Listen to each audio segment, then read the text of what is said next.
lidando com assuntos desafiadores, atualidades desafiadoras. Estão à nossa volta, nos desafiam, nos questionam.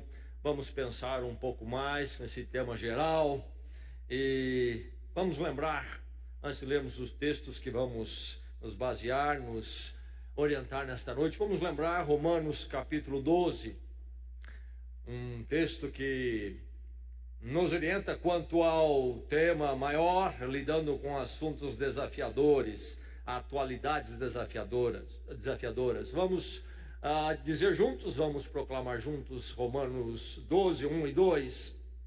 Portanto, irmãos, rogo-lhes pelas misericórdias de Deus, que se ofereçam em sacrifício vivo, santo e agradável a Deus. Este é o culto racional de vocês. Não se amoldem ao padrão deste mundo, mas transformem-se pela renovação da sua mente, para que sejam capazes de experimentar e comprovar a boa, agradável e perfeita vontade de Deus. Não se amoldem, ao contrário, transformem-se, diz o verso 2. Dois lados da mesma moeda. Não se amoldem, mas transformem-se pela renovação da sua mente, para que possamos experimentar e comprovar a vontade de Deus, que é sempre boa, ela é sempre perfeita, ela é sempre agradável. Gênesis capítulo 1, palavra do Senhor para o seu coração, sua vida, para a sua mente nesta noite. Gênesis capítulo 1. Versos 26 a 30, ou melhor, 26 a 27. Gênesis capítulo 1, 26 a 27. Ouça a palavra, abra o coração para a palavra, abra o entendimento para a palavra. Então disse Deus: façamos o homem à nossa imagem, conforme a nossa semelhança. Domine ele sobre os peixes do mar, sobre as aves do céu, sobre os grandes animais de toda a terra e sobre todos os pequenos animais que se movem ao chão. Criou Deus o homem à sua imagem, a imagem de Deus o criou, homem e mulher os criou. Criou Deus o homem à sua imagem, a imagem de Deus o criou, homem e mulher os criou. Agora, vamos ao livro de Salmos. No meio da Bíblia, praticamente, você encontra o livro de Salmos. Livro de Salmos, Salmo 139. Salmo 139. O Salmo sobre a onisciência de Deus, isto é, Deus sabe todas as coisas, e a onipresença de Deus, isto é, Deus em todos os lugares. Não há como fugir da presença de Deus, canta este salmo. Não há como fugir da presença de Deus. E o salmo chega a dizer o que vamos ler agora aqui, do verso 13 ao verso 16. Tu criastes o íntimo do meu ser e me teceste no ventre da minha mãe. Eu te louvo, porque me fizeste de modo especial e admirável. Tuas obras são maravilhosas. Digo isso com convicção. Meus ossos não estavam escondidos de ti, quando em secreto fui formado e entretecido, como nas profundezas da terra. Os teus olhos viram o meu embrião. Todos os dias determinados para mim foram escritos no teu livro, antes de qualquer deles existir. Agora, indo aos profetas, mais adiante, depois dos Salmos, nós vamos então passar por Isaías, Jeremias, capítulo 1. Jeremias, capítulo 1. Vamos ler o verso 4 e também o verso 5. Jeremias, profeta, grande profeta, capítulo 1, versos 4 e 5. Diz assim O profeta falando: a palavra do Senhor veio a mim dizendo: antes de formá-lo no ventre, eu o escolhi. Antes de você nascer, eu o separei, eu o designei profeta às nações. Antes de formá-lo no ventre, eu o escolhi. Antes de você nascer, eu o separei. E agora, por último, no Novo Testamento, o Evangelho de Lucas, o terceiro evangelho. Mateus, Marcos, Lucas. Mateus, Marcos, Lucas, o terceiro evangelho. Capítulo 1. Vamos ler do verso 39 ao verso 42. Aqui nós temos o encontro de Maria com Isabel. E Maria recebeu o anúncio da sua gravidez e faz esta visita. Diz assim a narrativa: naqueles dias, Maria preparou-se e foi depressa para uma cidade da região montanhosa da Judéia, onde entrou na casa de Zacarias e saudou Isabel. Quando Isabel ouviu a saudação de Maria, o bebê agitou-se em seu ventre, e Isabel ficou cheia do Espírito Santo. Em alta voz exclamou: bendita é você entre as mulheres, e bendito é o filho que você dará à luz. Aqui então o encontro de duas grávidas, Maria e Isabel. E o verso 41 diz que quando Isabel ouviu a saudação de Maria, o bebê de Isabel no seu ventre agitou-se em seu ventre, e Isabel ficou cheia do Espírito Santo. Esta é a palavra de Deus para você nesta noite.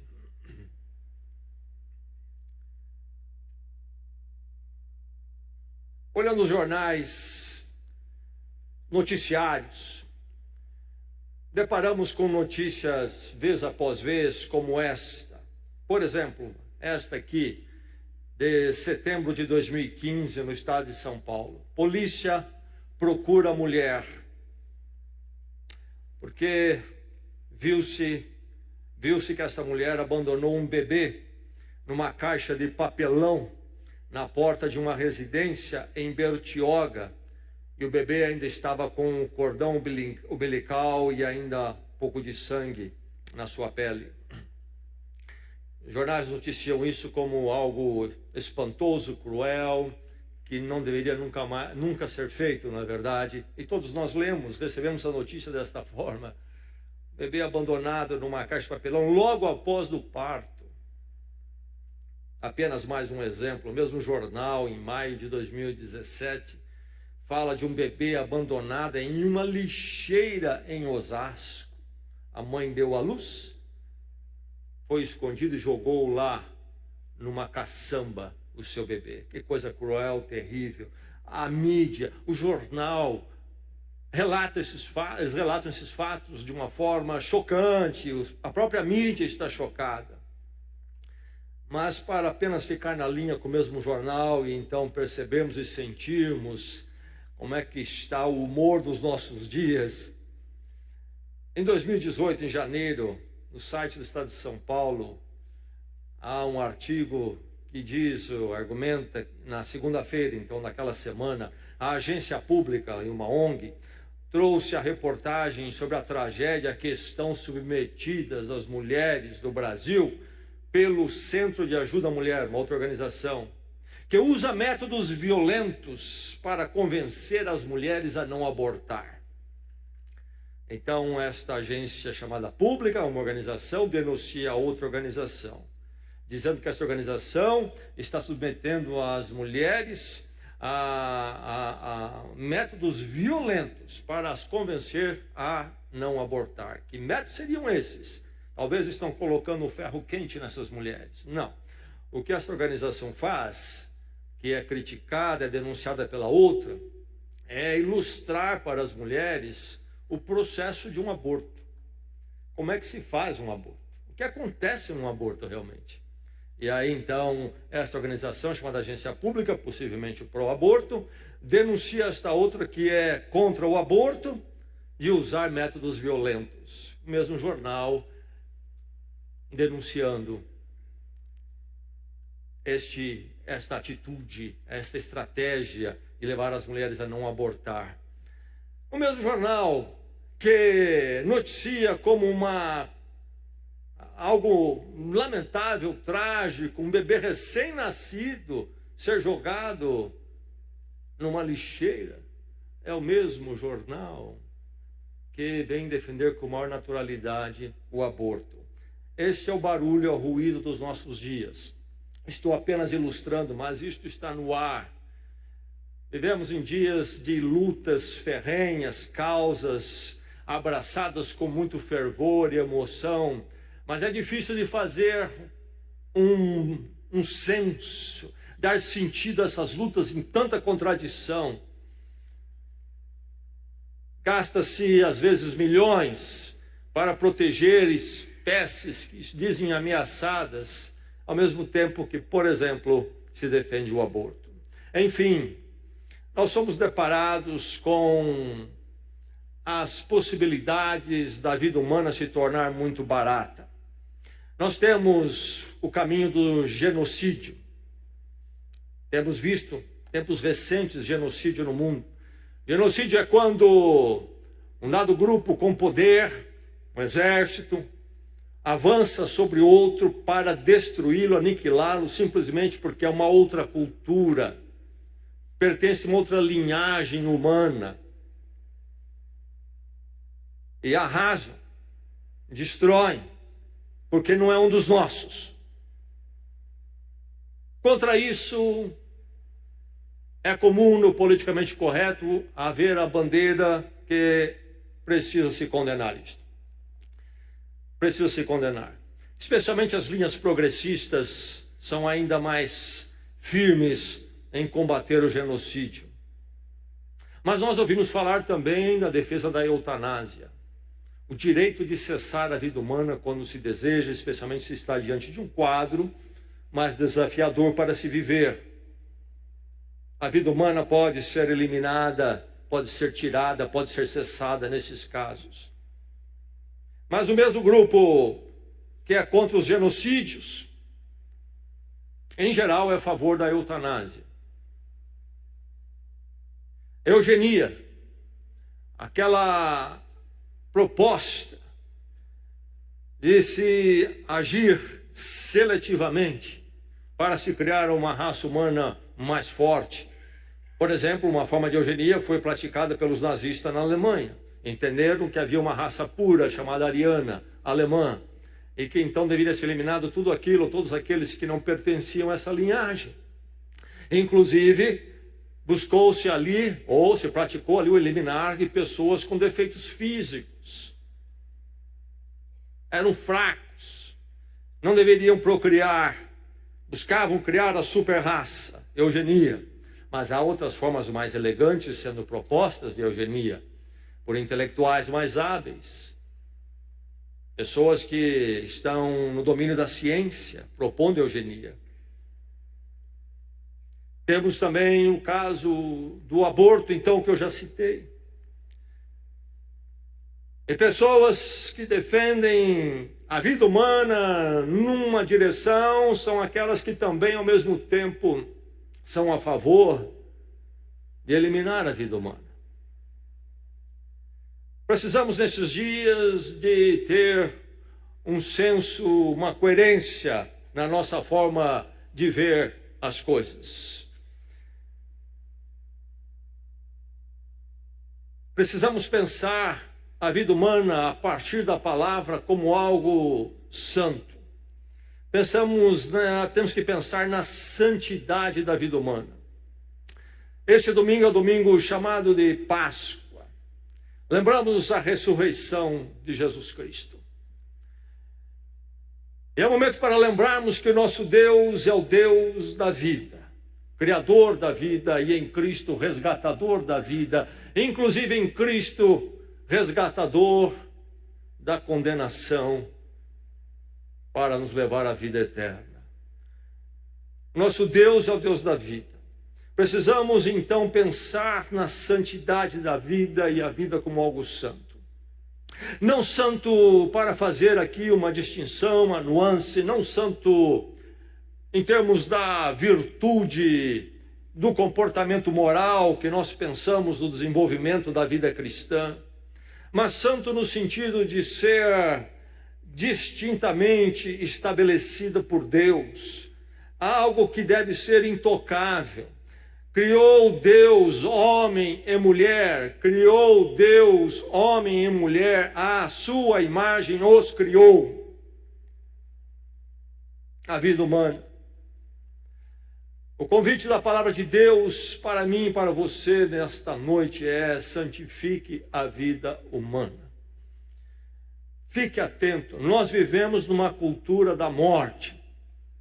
Repito, nós vivemos numa cultura da morte.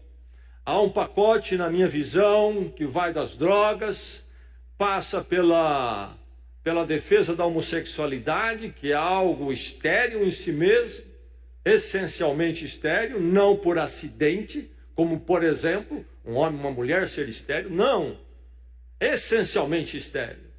É anti-humanidade nesse sentido. Se todos se tornassem homossexuais, desapareceria a humanidade. Uma cultura da morte. As drogas, cultura da morte. Um ser humano sem propósito eterno, sem significado.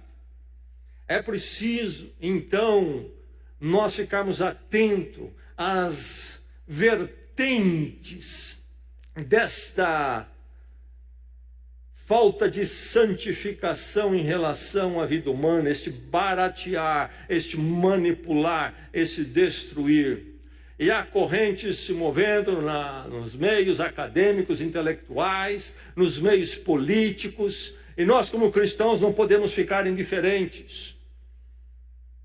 Santifique a vida humana, oriente-se pela referência bíblica. O que é que orienta o seu concatenar sobre a vida, sobre a sua pessoa, sobre a existência humana? De onde você parte? Do último livro que você leu, escrito por um autor humano, de onde você parte? Qual é a sua base, o seu fundamento? Porque a base e o fundamento vai lhe levar para uma direção certa.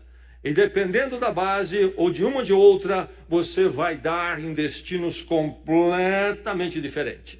Nós temos a visão que domina hoje, a mentalidade na sociedade, de que o ser humano é simplesmente resultado de um acontecimento chamado ao acaso. E aí então vem a evolução, etc., e surge o ser humano. O ser humano é esse acidente, ao acaso ele aconteceu. Aliás, usa-se o termo acaso, você sabe que acaso não existe, não sabe? Tome muito cuidado com essas terminologias. Acaso não existe. Quando vai começar uma partida de futebol, precisa decidir quem vai dar o primeiro pontapé inicial. O juiz reúne 2 representantes, um de cada time, não é assim? E ele joga uma moeda para o ar, cara ou coroa, você escolhe. Por que usa esse método? Porque cara e coroa é o acaso, ninguém sabe o que vai dar. Nós usamos esse termo acaso, mas na verdade é que não há acaso. A moeda terá uma posição determinada. A questão que acontece ali, na verdade, é que nós não paramos para anotar e observar as coordenadas de força do dedo, do peso da moeda, da gravidade, do vento, a distância do chão. Mas se nós colocarmos tudo isso no computador, nós sabemos onde é que vai dar essa moeda. Ao acaso, na verdade, é porque nós não conhecemos. Não que é uma coisa que acontece fortuitamente. O acaso não existe. É um valor inexistente. Então, aconteceu por acaso. Como? Não existe isso no mundo, no universo. Não há o acaso. Há fatos desconhecidos, mas não o acaso, é uma lei. Enfim, o ser humano nasceu por um acaso, surge por um acaso, então ele é esse negócio aí. E aí, é-nos dito então, que o ser humano tendo chegado a essa capacidade de reflexão, concatenar, ele criou, inventou coisas, inclusive categorias. E uma delas é ele mesmo, ser humano. E, portanto, como é uma criação humana, é uma invenção do próprio ser humano, E aí, de novo, nós temos absurdos. Como que um ser humano, antes de ser humano, bolou o ser humano?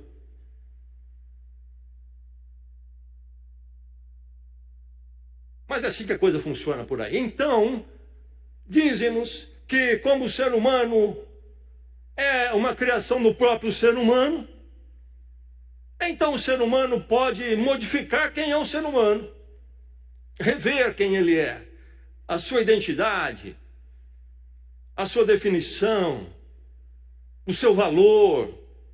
Não há um valor intrínseco, inerente no ser humano. O ser humano não é uma categoria definida. Esse é o pensamento que domina hoje o mundo intelectual. E quando você ouve pessoas de um nível intelectual falando, eles argumentam muito bem, mas nunca se esqueça do fundamento. Porque dependendo de onde você começar a construção, você vai dar num lugar. Mas há um outro fundamento que diz que o ser humano é uma criação de Deus. Não é um acidente. Não foi por um acaso. Homem e mulher os criou. A sua imagem os criou. O ser humano não criou-se a si mesmo, não se inventou a si mesmo depois de ser um acidente cósmico. Deus criou. E Deus nos deu as categorias. E quando nós olhamos um ser humano, nós dizemos, é um ser humano. E isso nos é dado. Nós não inventamos.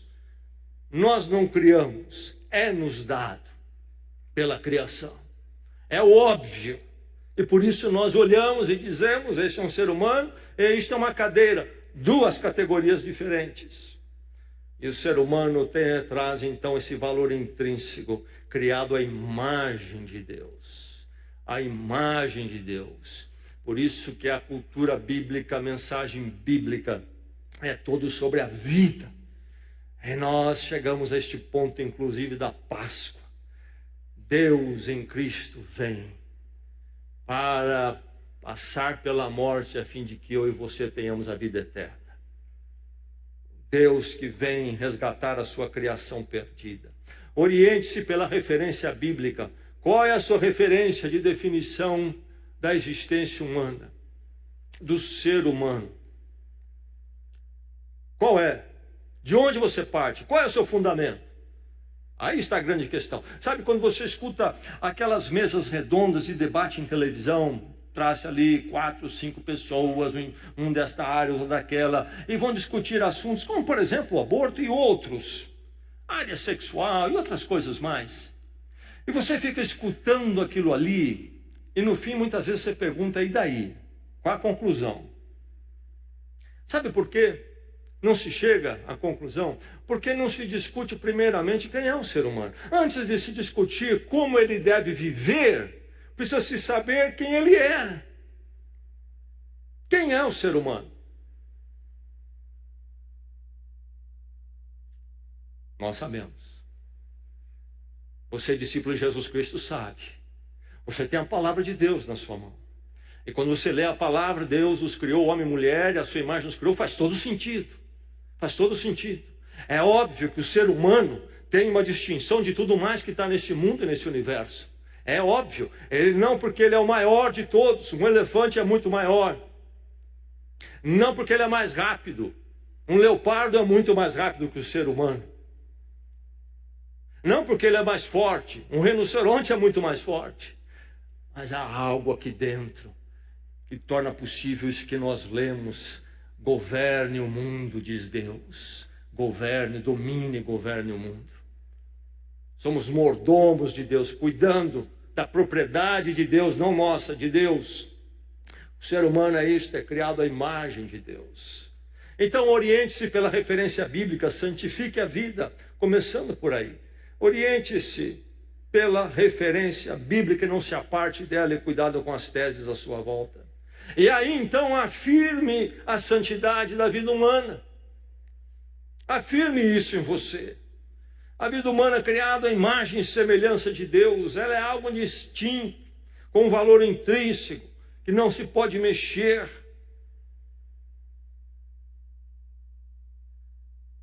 A vida humana, a partir desta proposta, ela é coerentemente sempre santa.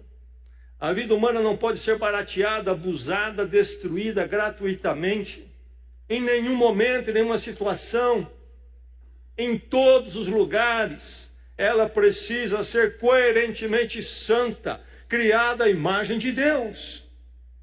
Mesmo nas situações mais desafiadoras, ela precisa continuar sendo vista como santa. É criada à imagem de Deus. E precisamos combater a mentalidade deste mundo que barateia, brinca com a vida humana, a existência humana. Há um valor intrínseco, então, supremo, inclusive acima dos confortos e preferências nossas. Você não pode ser um joguete na minha mão, porque você é criado à imagem de Deus. Eu exijo de você que eu seja tratado com dignidade, porque eu sou criado à imagem de Deus. Mas quando eu levanto essa defesa da minha pessoa, automaticamente estou defendendo a sua também. Porque se é verdade que eu tenho um valor e uma dignidade, porque eu sou uma criatura de Deus, criado à sua imagem, e preciso então ser assim considerado, você também. Então eu e você temos que habitar nos olhando desta forma no espaço onde estamos. Foi descoberto em 1873 um documento cristão que hoje sabe-se ser ali de por volta talvez do ano 90 depois de Cristo. Está no primeiro século, poucas décadas depois de Jesus Cristo. Seria um documento que foi proposto no tempo na passagem do último apóstolo, o apóstolo João, seu falecimento, e a nova geração de liderança da igreja, os chamados pais da igreja. Esse documento chama-se Didaquê, quer dizer ensino, instrução, e o nome completo é Instrução dos 12 Apóstolos. E ele trata da vida cristã, da vida da igreja, já normatizando algumas coisas. Quando a igreja começa já, ainda que primitiva ainda, mas já começa a amadurecer, espalhada em diversas partes, depois de viagens missionárias como a do apóstolo Paulo.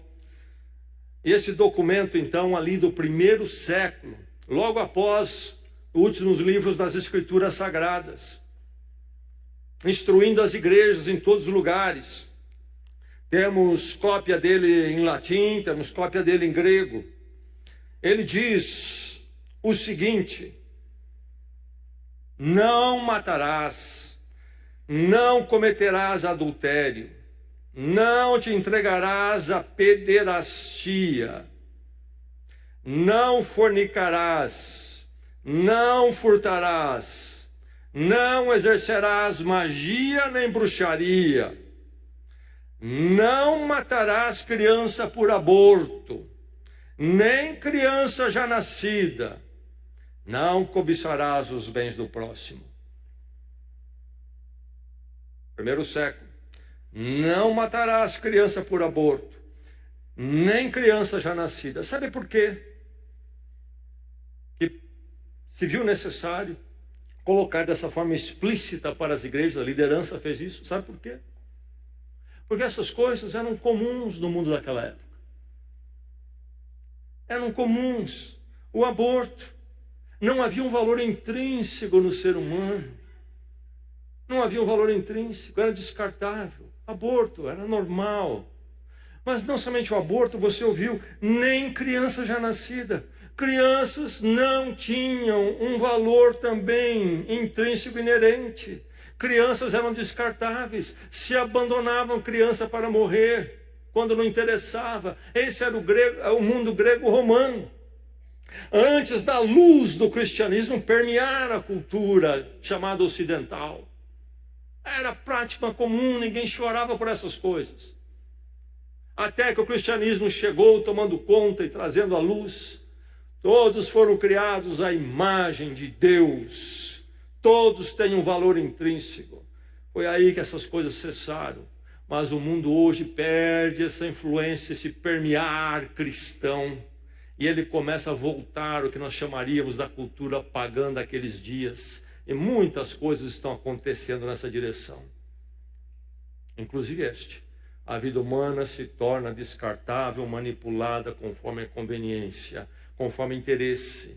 É preciso, então, santificar a vida humana, afirmando a santidade da vida humana. Os nossos irmãos do passado salgaram o mundo com essa verdade. E que eu e você possamos fazer o mesmo, ficarmos atentos às propostas na sociedade, às lideranças políticas. Precisamos verificar em quem votamos. Temos que verificar diversos pontos. E entre eles está este aqui, a santidade de vida. Não é o único, mas é importantíssimo para nós, como foi para os nossos irmãos no passado. Nós somos pela cultura da vida e até queremos anunciar a vida eterna em Cristo Jesus, aquele que vive para todo sempre. Santifique a vida. Rejeite a cultura então da morte. Rejeite, rejeite e rejeite. Eutanásia, genocídio, eugenia, aborto, não, infanticídio. Somos informados que em reservas indígenas do Brasil há a prática na cultura indígena de infanticídio. Crianças, sim, já com alguns anos de vida, sendo mortas, permitido dentro da cultura.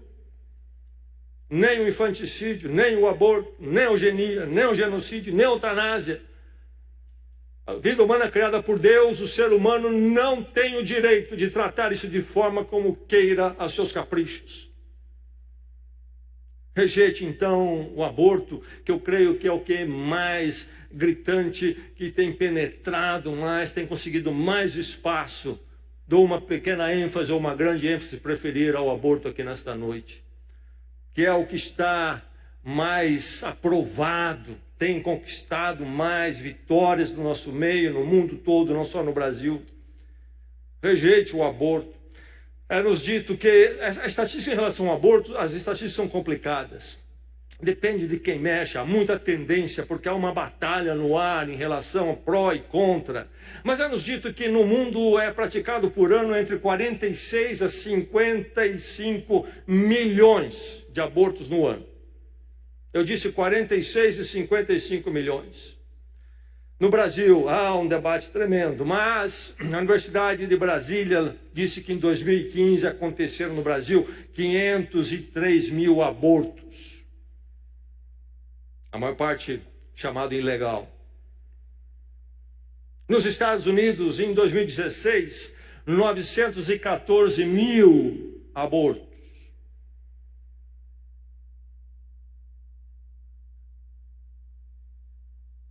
A luta está no ar. E é interessante ver, apenas para citar um aspecto. Durante o governo Dilma, a ONU foi informada que no Brasil acontecia a morte de 200 mil mulheres por ano por causa do aborto ilegal. É impressionante como eles chutam esses valores e vão para a mídia e colocam, e até que alguém dá uma verificada, essas coisas passam. Sabe o que é 200 mil mulheres morrerem por aborto por ano, ou por causa de aborto ilegal? É muita mulher, porque estamos pensando no universo das mulheres produtivas. Na verdade, quando verificado mesmo, isso, governos de tendência progressista, neomarxista, e a ONU nesta área está muito dominada por esse pensamento. Então, nesta guerra, tudo vale, manipula-se argumentos, números, como se quer. Qual é o correto? 200 mil mortes de mulheres por ano por aborto ilegal? Nos últimos anos, na verdade, tem acontecido em média 150 mortes de mulheres decorrentes de abortos, mas inclui abortos espontâneos. Mulheres morrem de abortos espontâneos, das rupturas, de gestações tubárias e outros casos de produtos anormais de concepção e abortos não esclarecidos. De aborto ilegal, realmente, aqueles que a gente diz vai fazer no fundo do quintal, é de 10 a 15 o registro de abortos ilegais que levam à morte no Brasil por ano. Na verdade, 40 mil mulheres produtivas, mulheres em fase que pode se engravidar, 40 mil mulheres morrem anualmente de diversas causas. Pegando tudo. Câncer, coração, tudo mais. E aí vão dizer que 200 mil morrem, tudo para empurrar uma lei que permita aborto por demanda. Cuidado, se informe. Há uma luta. A cultura da morte. É preciso ficar atento. Os Estados Unidos adotou, aprovou, não pelo Congresso, não pela voz do povo, mas por força da Corte Suprema, adotou o aborto, ou tornou legal o aborto em 1973, num caso conhecido como Roe versus Wade. Roe versus Wade. Roe era uma mulher que, na verdade, o nome dela era Norma McGorvey. Dizia ela, segundo seus advogados, que ela havia sido estuprada e queria o aborto, a lei não permitia. Lutaram, venceram. E ali se instituiu o aborto até 3 meses de gravidez. E até hoje é permitido e legal nos Estados Unidos, e lá também é uma luta enorme. Dos dois lados, pró-vida, pró-morte, pró-chamada escolha, pró-vida. Mas Norma, aquela que saiu vitoriosa, advogadas, que tomaram o caso dela, levaram em frente, saiu vitoriosa. Norma, que foi tratada no processo pelo pseudônimo, então, de Roe, ou nome de família com fictício, Jane Roe seria o nome fictício todo dela, mas o nome real, Norma McGovern. Ela se converte depois. Tem um encontro com Cristo, entrando em muita perturbação por causa do seu aborto e aquelas coisas todas por dentro acontecendo. Ela vai à conversão, encontra a paz no perdão em Cristo Jesus. E ela falou o seguinte, olhando para o passado: fui uma boba que fiz tudo o que os promotores do aborto queriam. Na minha opinião, pode-se afirmar sem sombra de dúvida que a indústria inteira do aborto está alicerçada em mentiras.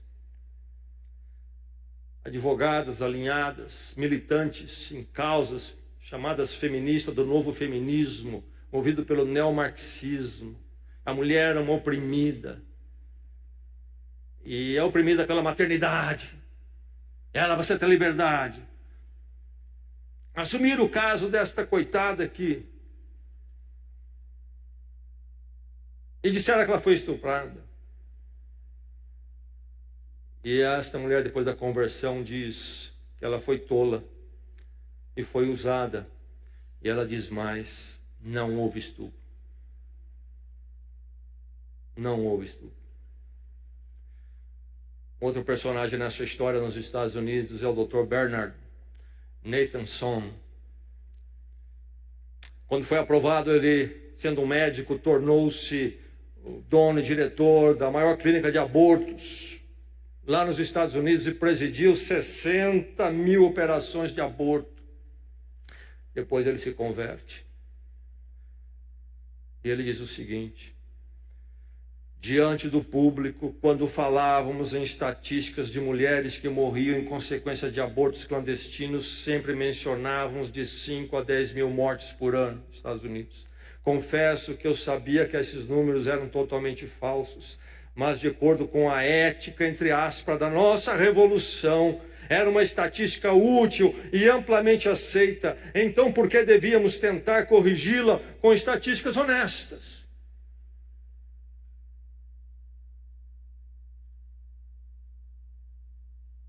O presidente Lula estava sendo apresentado por detrás da intelectualidade brasileira, elite acadêmica para o mundo, como aquele que era o grande fenômeno que chegava no nosso meio.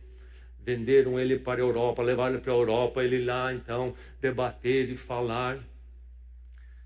Ele falava em números astronômicos de crianças de rua, sem lar, sem abramar. Usava números que ele chutava da cabeça dele. Ele mesmo reconhece que ele mentia. Ele mentia. Ele fala isso. Cuidado, cuidado, meu irmão. Preste atenção que o mundo pecaminoso é uma ética distorcida, não tem brio, não tem moral. Ele usa números. Claro, há problemas, há sim. Mas cuidado com o jogo de números. A vida precisa ser olhada com muito cuidado. Manter a santidade da vida. Combata o aborto. Rejeite a cultura de morte. Argumentos são usados para defender o aborto de muitas formas. É verdade que a mulher tem a capacidade da maternidade, os homens não. Quero crer que a maior parte das mulheres diria que isso é um privilégio e qualquer homem sensato diria também. É um privilégio. Quero crer que a maior parte das mulheres, sim, há as exceções por aí, mas a maior parte das mulheres, bom senso, jamais diria, eu quero abrir mão da minha possibilidade de maternidade. Considero isso uma coisa detestável a ser jogada fora. Isso é uma coisa mais de mulheres complicadas, envolvidas nas militâncias do novo feminismo. Agora, se é um privilégio, não podemos fugir da lei da vida, que todo privilégio também traz os seus fardos, os seus riscos, todos. Aliás, um dos problemas que nós temos no mundo de hoje é este. É que diz que todos nós temos privilégios sem nenhuma responsabilidade, sem nenhuma implicação de dever e coisas a fazer. E entendemos que então sobre as mulheres não somente cai esse privilégio, mas também cai questões difíceis em relação à maternidade, com as quais elas têm que lidar. Mas não somente elas, pertence essa questão também a todos. Todos somos seres humanos, criados à imagem de Deus. Então, com esta palavra aqui de cuidado, não podemos também deixar de olhar os argumentos. Hoje, o argumento mais comum, que é de vanguarda, é que o que está no ventre da mulher é um ser humano, mas não é uma pessoa. É um ser humano, mas não é uma personalidade ainda. Como é que se define isto? Como é que se define isto?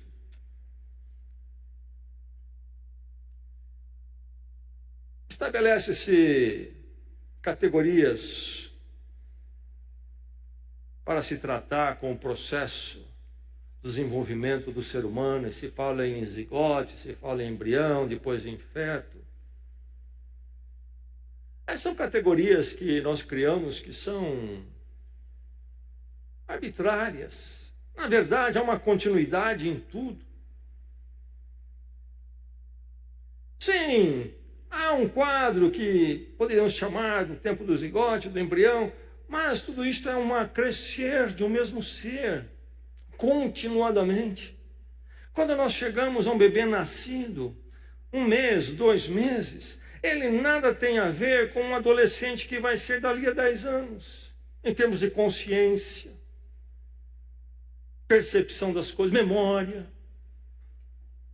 É menos ser humano? Não. É um ser humano só. É pessoa. É pessoa.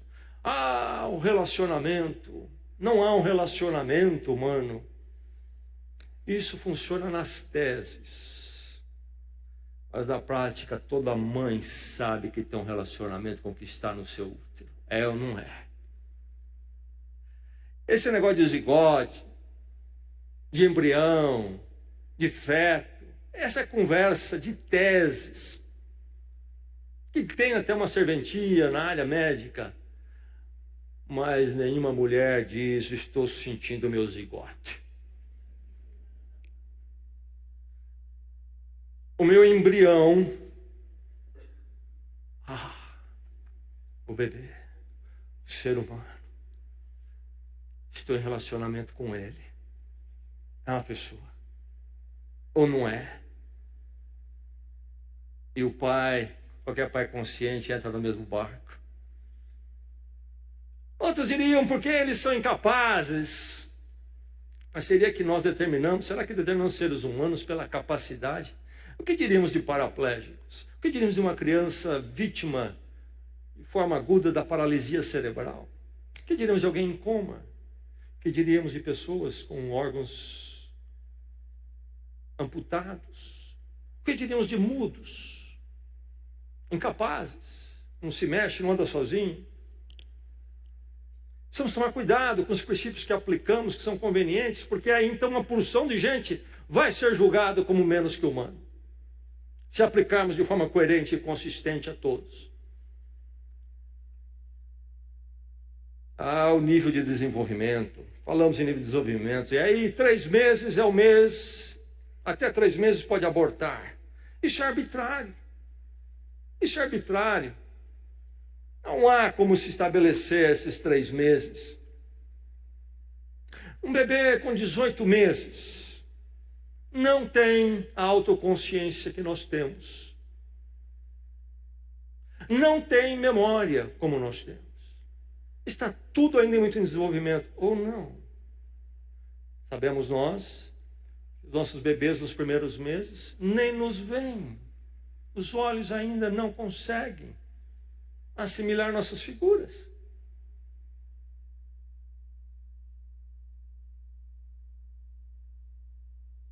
É uma criança, não está tão desenvolvida, não. 6 meses de idade, é um ser humano.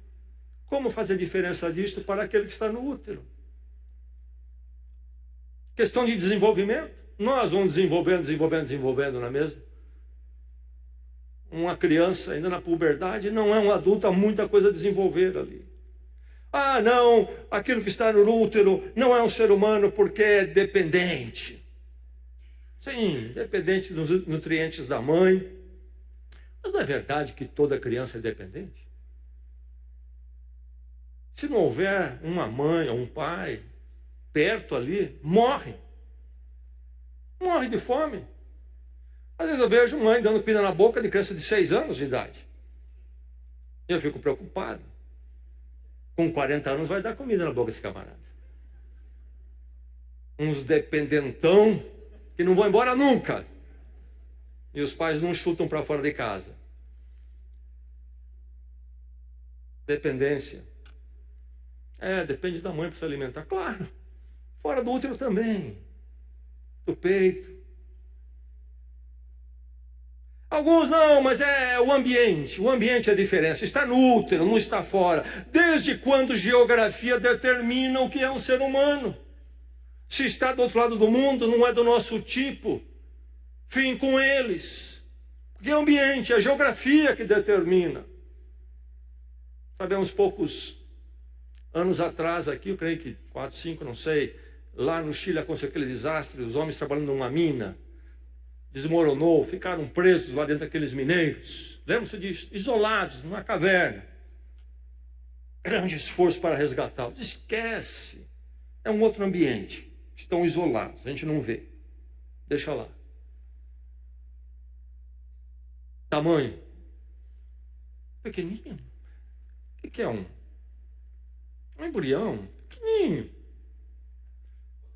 Tamanho. Como é que vamos ficar agora?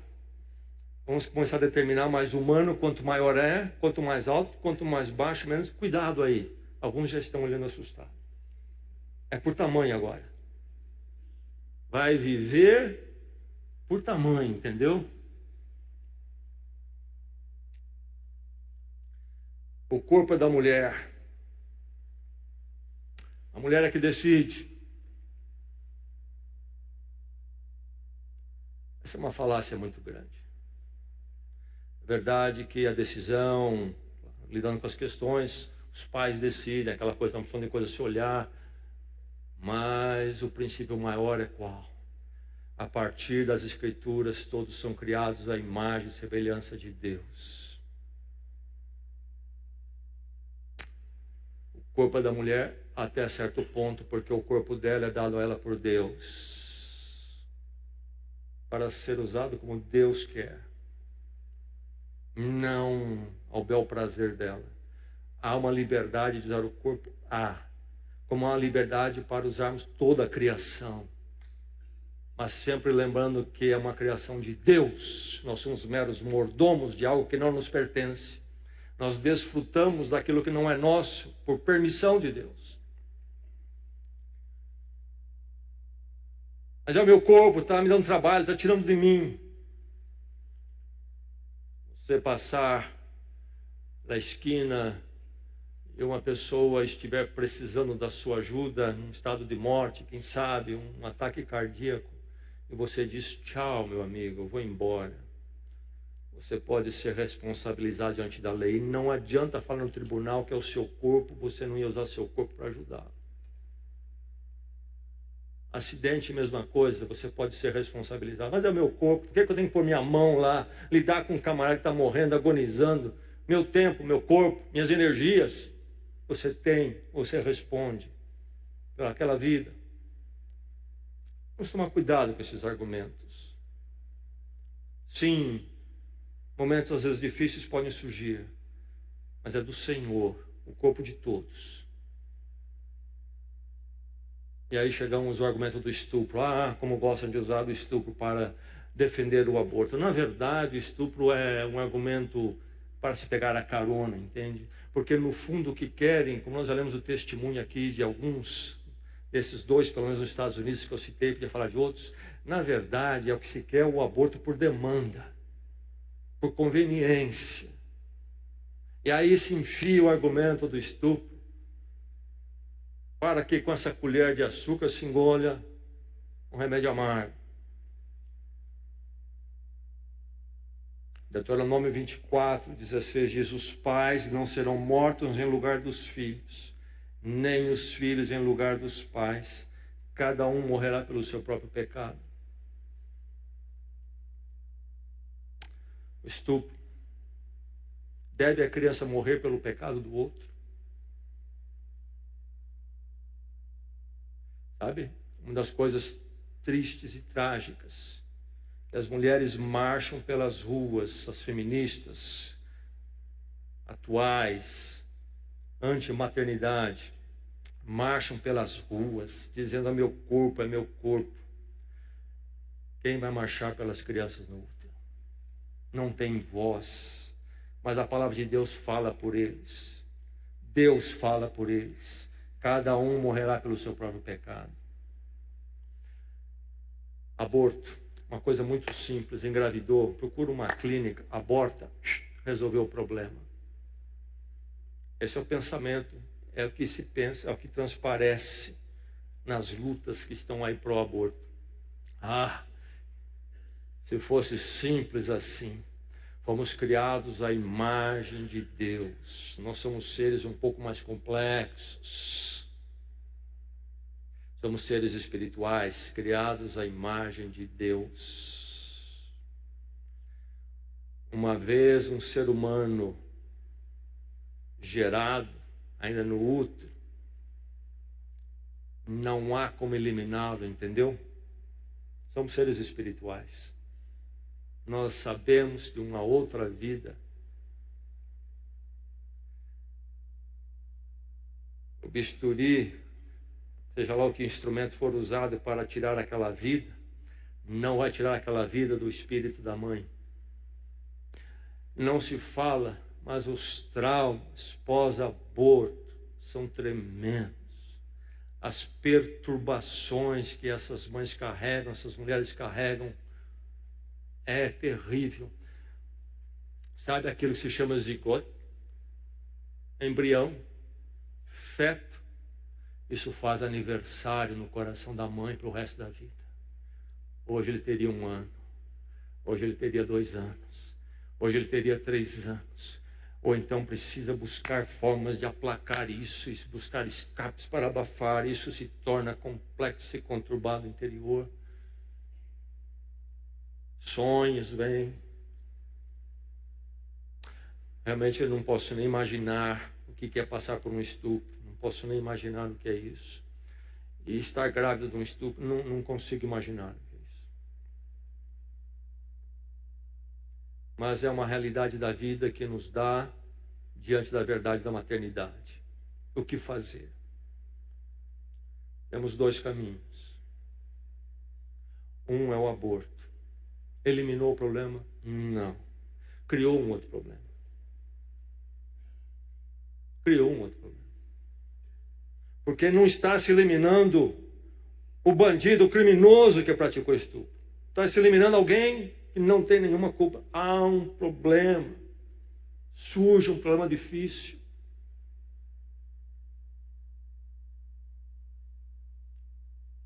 Eu proponho um caminho melhor. Cada um morrerá pelo seu próprio pecado. Se ser gerado não pecou. Com a graça de Deus, se dar à luz. Tantos casais procurando um bebê para adotar, entregar para adoção. Vai ser muito mais fácil de viver com o problema. Proponho isto. Proponho isto.